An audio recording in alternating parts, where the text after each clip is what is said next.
between the U.S. and Russia are heating up over the nerve agent poisoning of a former Russian spy and his daughter in the U.K. last month. The U.S. and our allies expelled a number of diplomatic staff and closed consulates, including the Russian consulate here in Seattle, and now Russia has reciprocated.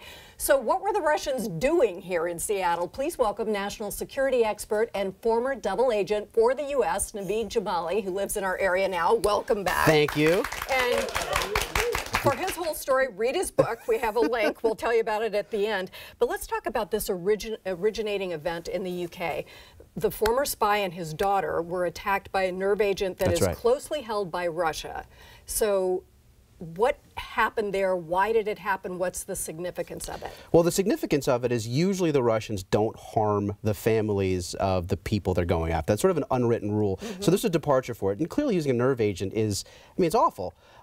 But it tells you two things. First of all, how dangerous Russia still is. But secondly, I think that we should look at this and say this is a message back for Russia. It's not really meant for the UK or the US. Right. But as Americans, we should be worried about this. We should be worried about Russia writ large. And I think that that's something that frustratingly seems to be something that we're not quite telling that story right. There's a misunderstanding about the actual threat they pose. Right. Okay, so this is Russia telling anybody who has betrayed it, this is what will happen to you. And those of you still in Russia, please understand what's waiting for you if you betray us. Okay, so the U.S. eventually sent these 60 Russian diplomats home. The Allies did the same. We shuttered the consulate here. What were those people actually doing in the U.S.? Yeah, and why were they in this area? It's a great question. You know, I have to say personally, as like a Seattleite, it's always a little fun to see the Seattle in the national news, there right? We were. I mean, even if it is for this, but no. So it's a good question. I think it's worth noting that people. When a foreign country sends diplomats, they always pad them with intelligence officers. Those are spies. So it's not uncommon that this happens, and it wouldn't be beyond the pale that of the 60, a majority of them, if not all of them, were in fact intelligence officers who were here in the U.S. spying. That shouldn't be a shock. I think the thing that's interesting is that it was announced that the 60 that are sent home are being replaced by another 60. So have we really stopped anything? This is so hard to follow. And here's, maybe this is a dumb question, but from Geopolitics 101, if we know these people are padded with intelligence agents, and I presume we pad ours with intelligence agents on the other side, why do the countries allow this? Or is it just hard to stop because they're diplomats? So it's exactly right. So it is hard to stop because they're diplomats. And look, we are a country of laws. So when I was working for the FBI and doing this, I often asked, why couldn't we, you know this guy's a spy, why don't we just throw some classified information and then that's it, we can arrest him and throw him out of the country? And that they said, would be my that's question. right. And they said, no, look, we have to do this the right way. We have standards. We're a country of laws. That's not the way we do things. So even though we know they are spies, until they break the law and we catch them breaking the law, we can't PNG them or persona non grata them. So again, ooh, I'm going to use that term it's a from great. now on. You can use it with your kids, or you know, it's. You have just been PNG. That's right. Dude. Change the locks, right?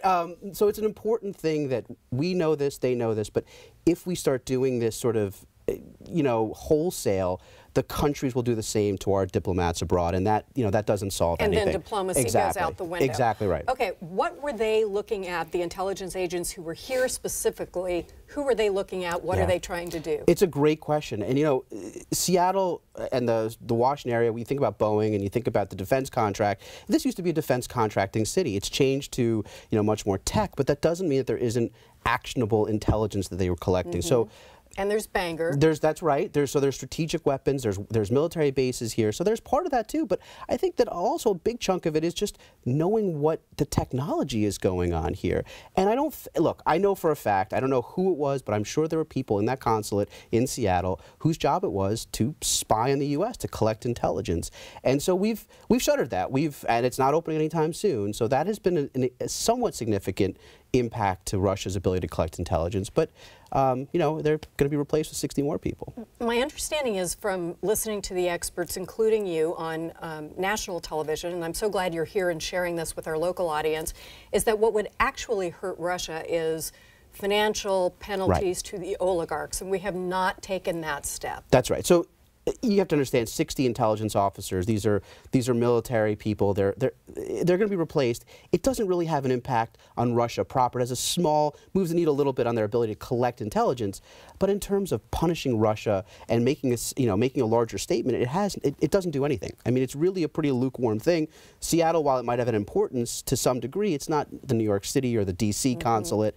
So you're right. I mean, the lack of actual strong language, just even a policy that says as long as Vladimir Putin is in the Kremlin, we're going to seek to deter, detect, and destroy any Russian aggression towards the United States. We don't even have that. So let me ask you this. The NSA director told Congress that we're not where we should be, and that he has not been ordered to take any active measures to disrupt the Russian intervention in our election system at its source, meaning not back in 2016 and not now. Right. So we're looking at a midterm election. Then we get word, I think yesterday, that perhaps an invitation to the White House has been extended to Putin from the president. Right. But we heard this from the Russians. The Russians told us this, not our own government. So how do you interpret all of that? I mean, where to begin? I think the starting point for me is always it's in the Russian national interest to attack the United States. We don't have that as Americans. We see Russia as an adversary, but we're not looking to topple Putin, for example. I don't want to say that the Russians are looking to topple the United States, but they see the United States as a threat to them. And as long as we refuse to acknowledge that, and this isn't politics or partisanship, it's just the simple acknowledgement that Russia exists as a threat and Russia's intent is to cause us harm. Until we have a policy that says that, we can't do things like deploy our intelligence community to protectly defend us or to stop some of these threats. And it's a really frustrating and questionable, why aren't we doing this? And scary. Scary, yes. You always scare me, but you inform me. So I feel like it's a good balance. Thank you so much for coming in. I hope you'll come back. Anytime. I mean, we just need to help kind of bring this down to ground level so that we as citizens and voters can understand. Thank you. We've linked more resources on this topic along with how to keep up with Naveed online. We'll also post a link to his great book, How to Catch a Russian Spy, which is a great read, on our website as well. Still ahead, a new web series taking a unique approach to Seattle's homeless crisis. We'll be right back to tell you about that.